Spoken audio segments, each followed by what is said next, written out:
Okay, so today we're going to be talking about why I believe people still believe in God in 2020. Now, I want to start off by saying that most religious people, the high majority of religious people, have not read their religious books. Now, mainly I'm talking about Muslims and Christians, have not read their religious book. 90, I'm gonna go out on a limb and say about 93% of these people cannot claim to have sat down and read the entire book. Now, a lot of people might say, that's a bit drastic. The entire book is long. I mean, if you're going to devote your life to something, I'd think that, you would sit down, have the have the due diligence to actually sit down and know what you're devoting your life to. But unfortunately, this isn't the case. So, a lot of them don't know about the murdering, the violence, the discrimination, and the contradictions in their book.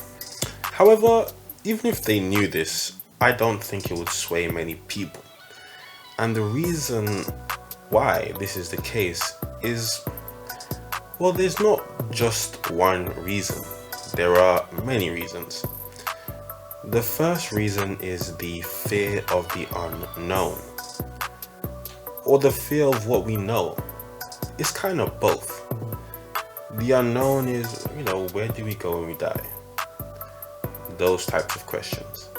And what we know about that, or what we think we know about that, is, heaven or hell.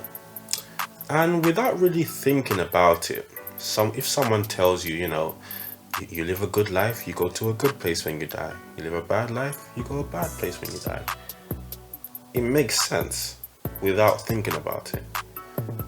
But when you start to think about it and you think, well, let's say, like, what is a bad life, first of all, right?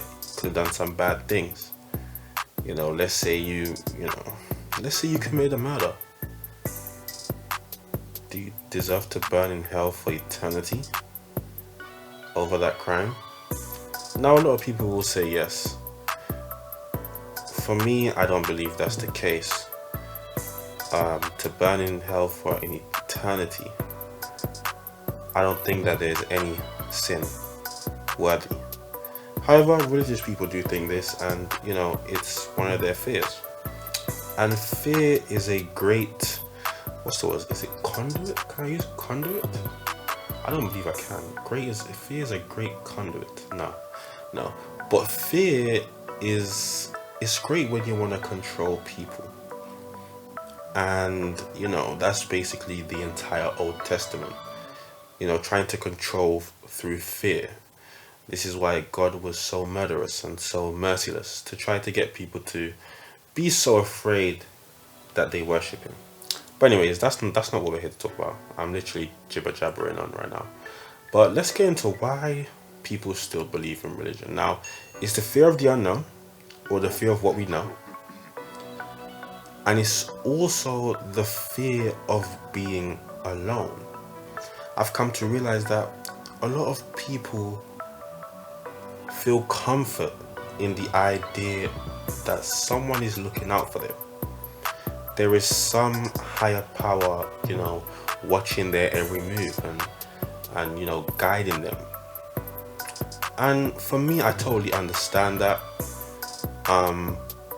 It's a hard reality to come by, to sit down there and really tell yourself that actually there's no one looking out for me. I don't know what's going to happen when I die, but I do know that there's no one looking out for me, because why would someone be looking out for me and not for the 7-year-old girl dying of cancer? However, people don't like to think like that, because people always tell me anyways that's negative, but it's real. And people don't like real. People like living in La La Land, this fairy tale land where something happens and God bless me, I feel so good, God bless me. It's for me, it's fairy tale thinking. to think that God will bless you, someone that's never done anything, of value in your life. You're probably out here doing the most, what I'm saying, twerking up on the gram, doing all kind of madness. What I'm saying? You say you believe, but what are you really doing? You're probably getting drunk. What I'm saying? You're probably, I don't even want to say it, but that God will bless you, but not bless others. But yeah, that was just my quick 2 cents on why I believe people still believe in God in 2020. Definitely think that it has a lot to do with the fear of being alone. But let me know what you guys think. Why do you think people still believe in God? If you have read your books, why do you still believe in God?